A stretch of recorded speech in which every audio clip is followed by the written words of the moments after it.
تو آپ کیسے ہیں، اچھے ہیں کہ برے ہیں، یہ جاننے کے لیے کیا کرتے ہیں؟ آپ اپنا جذبیٹ سنائیے. آپ اچھے ہیں یا برے، اس بات کو جاننے کے لیے آپ کیا کرتے ہیں؟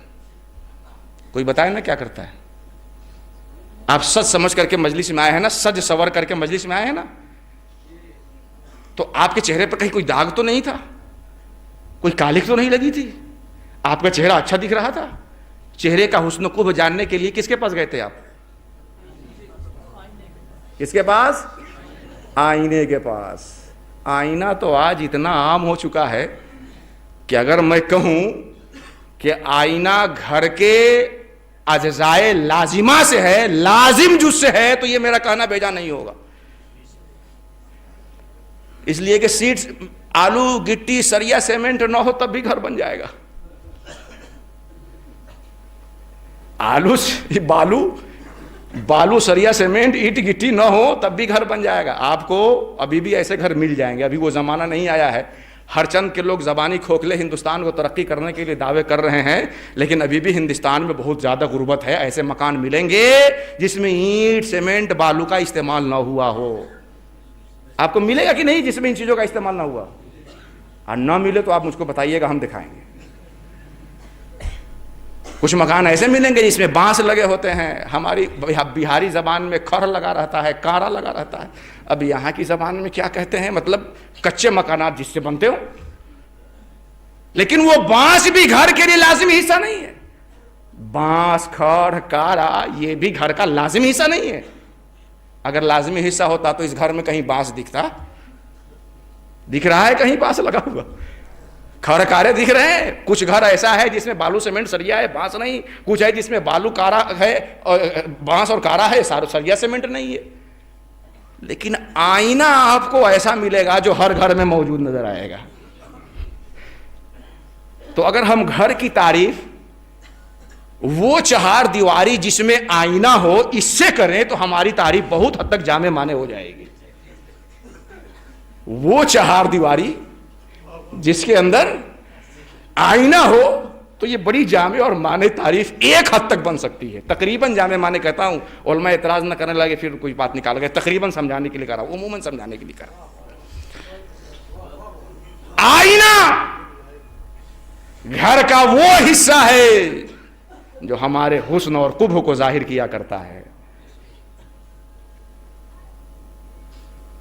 اب ہمیں اگر جاننا چاہتے ہیں کہ ہم حسین ہیں کہ قبیح، تو آنکھ پہ کالک لگی ہوئی ہو، آئینہ کے پاس نہ جائے، کہیں گے ہی کہ ہم حسین ہیں. جہاں آئینے سے سابقہ ہو گیا یوں منہ دبا کے بھاگیں گے کہ کوئی دیکھنے نہ پائے. یوں بھاگیں گے منہ چھپا کے کہ کوئی دیکھنے نہ پائے. پہلے صاف کرو جا کے. پیارے آقا فرماتے ہیں المومن مرآۃ المومن، مومن مومن کا آئینہ ہے. یہ گھر میں موجود شیشے کا آئینہ تصویر کا صرف ایک رخ دکھاتا ہے. مومن وہ آئینہ ہے جو سارا رخ دکھا کر رکھ دیا کرتا ہے. یہ آئینہ صرف حال دکھاتا ہے. مومن وہ آئینہ ہے جو ماضی اور مستقبل بھی دکھا دیا کرتا ہے.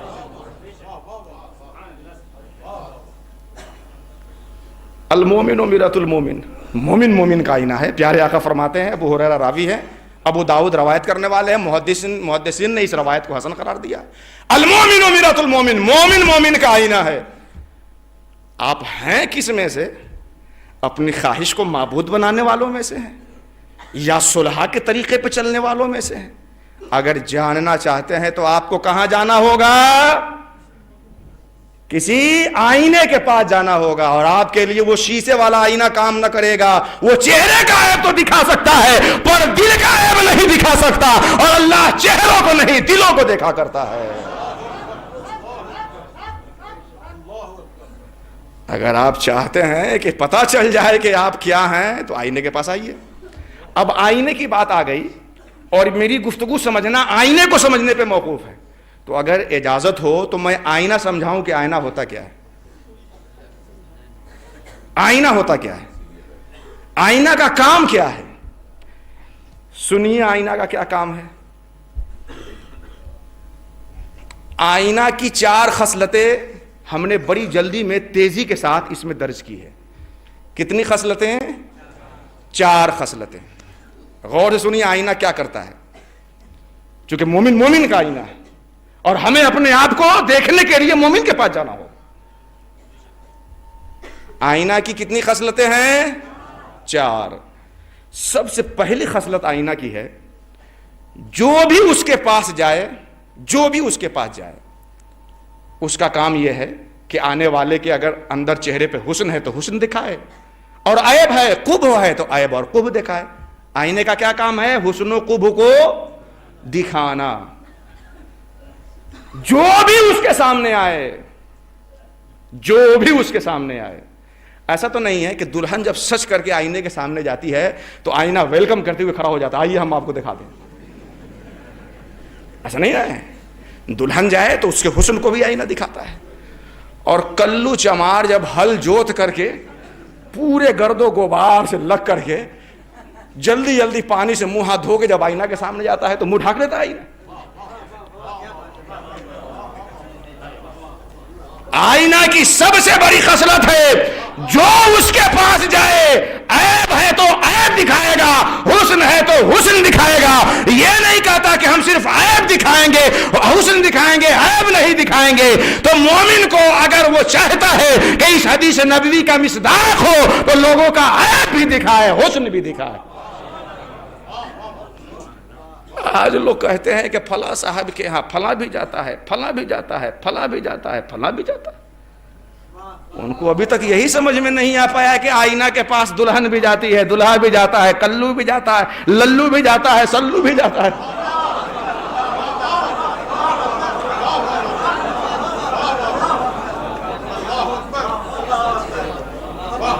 آئینہ کے پاس صرف اچھے لوگ ہی نہیں جاتے.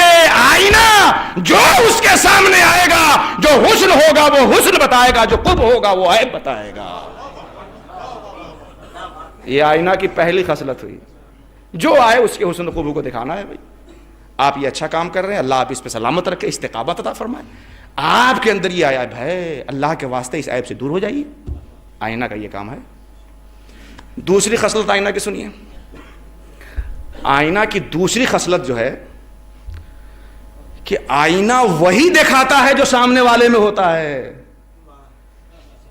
آئینہ وہی دکھاتا ہے جو سامنے، اگر حسین ہے تو اس کا حسن دکھائے گا، تو قبیح ہے تو اس کا قبح دکھائے گا. یہی نا آئینہ کا کام ہے. یہ آئینہ دھوکہ دیا ہے کبھی آپ کو کہ چہرے میں کالک لگی ہو اور آئینہ نہ دکھایا ہو؟ چہرے پہ کوئی حسن کی چیز اور آئینہ نہ دکھایا ہو؟ اگر حسن ہے تو حسن ہی دکھائے گا، قبح ہے تو قبح ہی دکھائے گا. آئینہ چاپلوشی نہیں کرتا، آئینہ کسی کی خوش آمدی نہیں کرتا. آئینہ سکوں پہ بکنے والے کا نام نہیں ہے. نہ سیاہی کے ہے دشمن، نہ سفیدی کے ہے دوست. ہم تو آئینہ ہے، دکھانا ہے دکھا دیتے ہیں.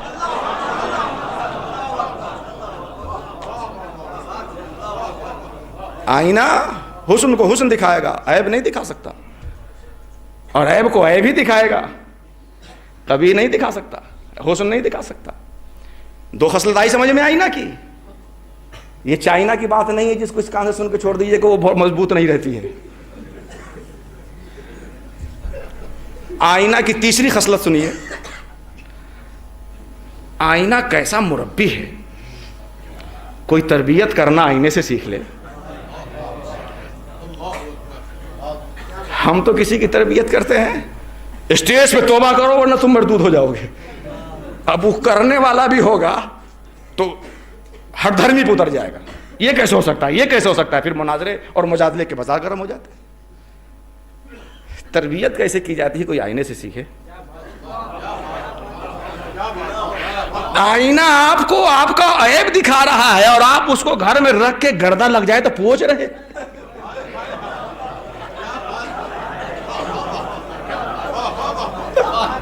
آئینہ آپ کو عیب دکھا رہا ہے. ایسا نہیں کہ مٹھائی کھلا رہا ہے تو آپ گھر میں رکھ کے اس کو پوچھ رہے ہیں. آئینہ آپ کو عیب دکھا رہا ہے، عیب دکھا رہا ہے. اور آپ اس سے کتنے خوش ہیں؟ کتنے خوش ہیں, گھر میں رکھے ہیں, چہار دیواری میں بند کر کے رکھے ہیں, سب پھوٹ جائے تو پھوٹ جائے, آئینہ نہ پھوٹے. آپ کو عیب دکھا رہا ہے اور اتنی حفاظت اس کی. اس انداز میں آئینہ تربیت کرتا ہے کہ وہ مربی کے نفسانیت کو نہیں چھیڑتا. جب تک نفسانیت کو چھیڑا نہیں جائے اثر قبول کیا جاتا ہے, اور جب نفسانیت کو چھیڑ دیا جائے مؤثر بات بھی بے اثر ہو جایا کرتی ہے.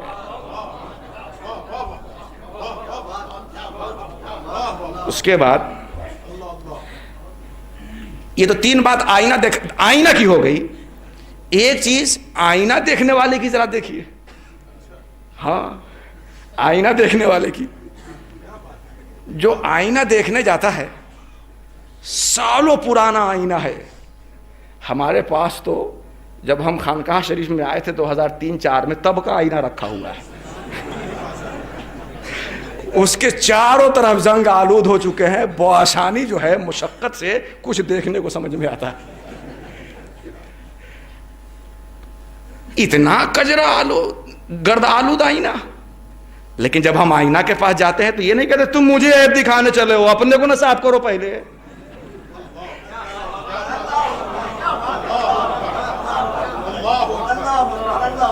اتنے غبار سے بھرا آئینہ ہے اور اس کو دیکھ کے اپنی صفائی. آئینہ کو نہیں کہتے تم مجھے عیب دکھانے چلے ہو, خود جاؤ اپنے آپ کو آئینہ دکھاؤ.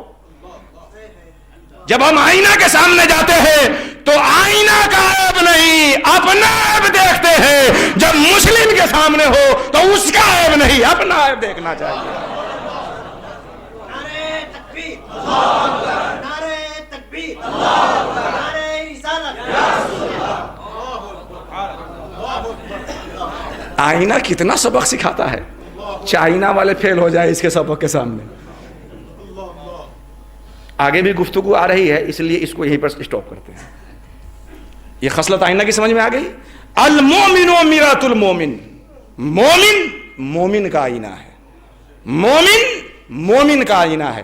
اب یہ چاروں خصلتیں چونکہ ہر مومن دوسرے مومن کے لیے آئینہ ہے, تو آپ کے اندر آئینہ کی خصلت بھی ہونی چاہیے اور آئینہ دیکھنے والے کی بھی خصلت ہونی چاہیے. ہر مومن مومن کے لیے آئینہ ہے نا, تو ہم اپنے لیے, ہم آپ کے لیے آئینہ, آپ ہمارے لیے آئینہ. تو ہم آپ کو دیکھ رہے ہیں اور اپنے آپ کو دکھا رہے ہیں. تو ہمارے اندر دیکھنے والے کی بھی خصلت ہونی چاہیے اور آئینہ کی بھی خصلت ہونی چاہیے. اب جو چار خصلتیں ہم نے دیکھنے اور دکھانے والے کی بیان کی ہے, اس کا انتباہ کر لیجئے. آئینہ سامنے کے جو بھی آئے اس کے حسن و خوب کو دکھاتا ہے. جو بھی آئے, جتنا حسن آپ کو جانتے ہیں, جتنا حسن آپ کو معلوم ہے, بلغوا انی ولو آیا, اگر ایک ہی حسن ہو تو لوگوں کو دکھائیے. وہ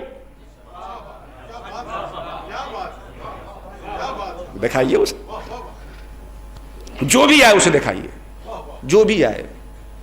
لیکن یہاں تو کہیں حسد والا آ کر کے ہم کو نہ حسد میں مبتلا کر دے, کبر والا آ کر کے کہیں ہم کو نہ کبر میں مبتلا کر دے. یہاں تو اس سے ڈرا جا رہا ہے کہ جو آئے گا وہ ہم ہی کو مبتلا کر دے گا. جو آئے اسے آئینہ دکھائیے, اور جو جیسا ہے ویسا ہی دکھائیے. چاپلوسی کا خاتمہ کیجئے. مدرسے کو لاکھ روپے دینے والا اسٹیج پہ آ جائے تو مخیر قوم و ملت کا آئینہ لگا دیتے اس کے اوپر. جو جیسا ہو, مومن کی شان یہ نہیں ہے کہ چاپلوسی کرے, غلط کو صحیح, صحیح کو غلط دکھائے. جو جیسا ہے ویسا دکھائیے.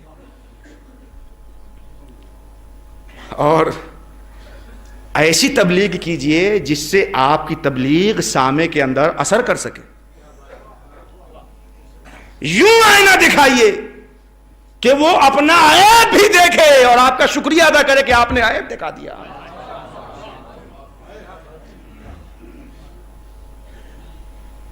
مومن مومن کا آئینہ ہے. ہم یوم غزالی کیوں مناتے ہیں؟ حضور غوث اعظم کی یاد کیوں مناتے ہیں؟ محبوب سبحانی کی یاد کیوں مناتے ہیں؟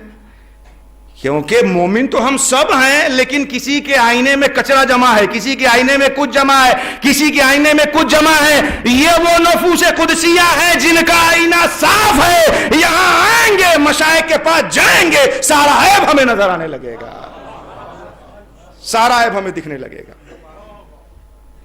آپ مشائخ کی دربار کا رخ کریں تاکہ آپ کو دین کا صحیح تصور مل سکے، آپ کو اپنے وجود کا صحیح پتہ چل سکے، آپ کتنے پانی میں ہیں اس کا صحیح اندازہ لگ سکے۔ جو اس کا دل انوار الہی کا آئینہ نہ بنا ہے، اس کے پاس آپ جا کر کے اپنی اصلاح کبھی بھی مفید نہیں کر سکتے۔ لیکن صورتحال کیا ہے؟ مشائخ کے پاس جانے سے یہ کہا کہ روکا جا رہا ہے کہ وہ تو جاہلوں کا طریقہ ہے، صوفیہ نادان ہوتے تھے۔ ایسے کہنے والے ایک مرتبہ ان کی صحبت میں آ کر کے دیکھ لیں، اپنی کتابوں کا نام نہ بھول جائیں تو میں تقریر کرنا بند کر دوں۔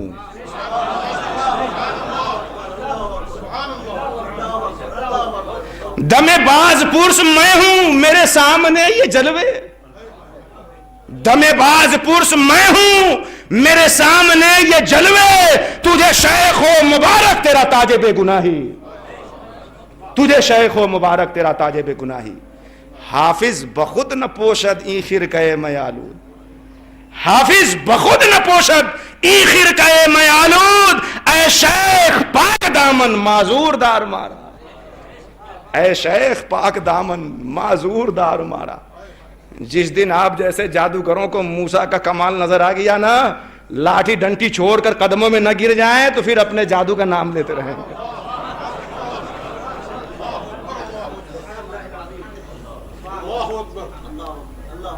اور طریقہ کیا ہے؟ مشائخ کے پاس دین کی صحیح شبیہ ملتی ہے، یہاں نہیں جائے۔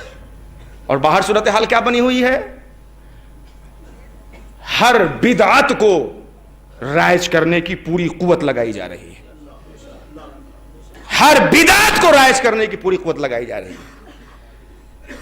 اور جان بوجھ کر کے یا بیوقوفی میں کہتے کیا ہے مولانا صاحب؟ یہ بدعت دین کے لیے ہے۔ کس کے لیے ہے؟ دین کے لیے ہے۔ آپ کی زندگی میں دین ہی کہاں ہے جو دین کے لیے بدعت رکھیے؟ فرائض سے غافل، واجبات سے غافل، حرام کا ارتکاب، مکروہ تحریمی زندگی کا لازمی حصہ، دین ہے ہی نہیں تو دین کے لیے کہاں سے ہوگا؟ علماء بیٹھے ہیں، منطقیوں کا بڑا مضبوط قاعدہ ہے، موجبہ وجود موضوع کو چاہتا ہے، موجبہ وجود موضوع کو چاہتا ہے۔ عوام کو بھی میں اس کو سمجھاؤں گا، آپ مت پریشان ہوئیے کہ منطق کہاں سے لے آئے بیچ میں۔ موجبہ وجود موضوع کو چاہتا ہے، یعنی جس کے لیے ثابت کر رہے ہیں اس کا وجود ہونا چاہیے، تب جا کے ایجاب صادق آئے گا۔ اور کہا یہ گیا ہے کہ ثبوت شیء لشیء فرع ثبوت المثبت لہ، کسی شے کا ثبوت کسی شے کے لیے مثبت لہو کے ثبوت کی فرع ہوا کرتا ہے۔ میں اپنے طلبہ کو سمجھا رہا ہوں، آپ پریشان نہ ہوئیے۔ کسی شے کا ثبوت کسی شے کے لیے مثبت لہو کے ثبوت کی فرع ہوا کرتا ہے۔ جب کوئی چیز ہوگی تب نہ اس کے لیے کچھ ثابت ہو پائے گا، جب دین ہو تب نہ دین کے لیے آپ کچھ کریے نئی چیز۔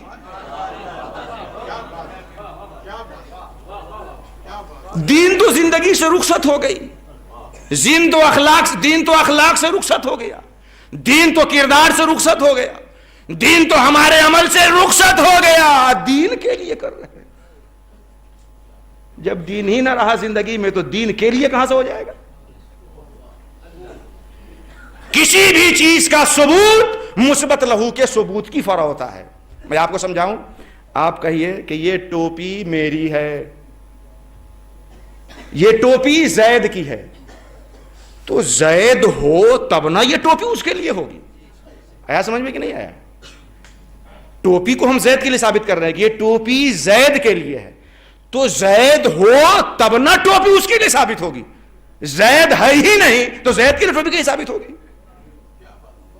یہ تو ایسے ہی ہو گیا کہ کسی کی ابھی شادی بھی نہ ہوئی، اب وہ لمبا خطبہ گائے کہ میں اپنے بیٹے کو علی گڑھ بھیجوں گا، ڈاکٹر بناؤں گا، انجینئر بناؤں گا، دنیا کا سب سے بڑا مبلغ بناؤں گا۔ ابھی تو کچھ ہوا ہی نہیں، سب بنائے جا رہے ہیں۔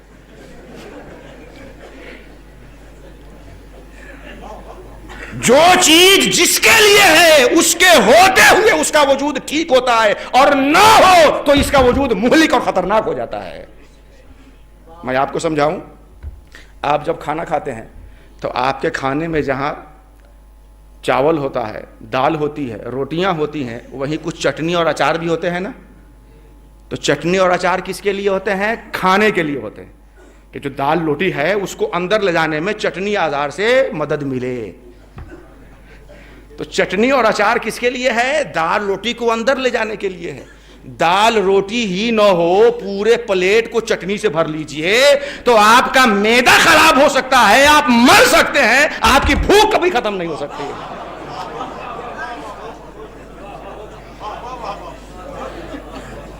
دین کے لیے بدعت ایجاد کر رہے ہیں، دین کا تصور ہی غائب ہوتا جا رہا ہے زندگی سے، اور دین کے لیے بدعت ایجاد کر رہے ہیں۔ صحیح دین اسلام کی شبیہ چاہیے تو کل بھی مشائخ طریقت تھے، آج بھی مشائخ طریقت ہے، اور صبح قیامت تک یہی لوگ رہیں گے۔ لیکن یہاں یہ بات بھی ذہن میں رہے کہ میں جن مشائخ طریقت کی تائید کر رہا ہوں، میری مراد ہرگز جھولے بابا، لال بابا، پیلے بابا نہیں ہے۔ ہاں، اس میں بھی دھوکے میں مبتلا مت ہوئیے گا۔ شیخ ابو سعید ادام اللہ ظلہ علینا بڑا اچھا فارمولہ دیتے ہوئے کہتے ہیں، بے شریعت کے طریقت ہے حرام، اور بے طریقت کے شریعت ناتمام۔ اور یہ صرف آپ ہی کا فرمانا نہیں ہے، متقدمین سے لے کر کے اب تک جتنے مشائخ آئے ہیں سب نے اسلوب بدل دی ہو، لیکن بات یہی کہی ہے۔ تو آپ دین کی صحیح شبیہ اور صحیح آئینے کے سامنے آ جائیے، آپ کو پتہ چل جائے گا۔ المومن مرۃ المومن کا ایک معنی، اور اپنی گفتگو بڑی تیزی کے ساتھ ختم۔ مومن مومن کا آئینہ ہے، پھر پلٹیے ذرا سا، مومن مومن کا آئینہ ہے، تو ہم تو مومن بھائی کے لیے آئینہ ہو گئے، ٹھیک۔